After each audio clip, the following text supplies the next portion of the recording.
High.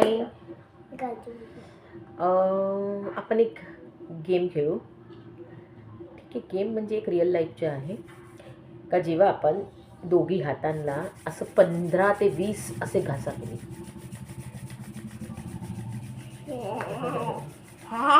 Very good Roma.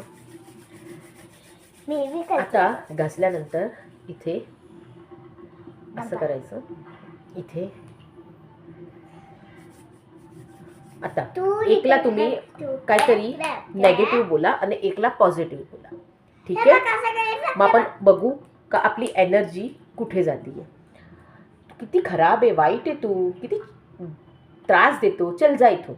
Wow, you R beautiful, तू किती छान आहे, किती गोड आहे. आता दोघी हातांना असं करायचं. हे तुम्ही करा घरी, तुम्हाला कळेल का हे रिअल आहे. ठीक आहे. तुम्ही दोघी हातला एक वेळा पॉझिटिव्ह एक वेळा नेगेटिव्ह करा. मी स्वतः केलं आणि खरोखर ही एनर्जी मला कळली. जशी आपण ही एनर्जी करतो तुम्ही एकदा करून बघा. थँक्यू.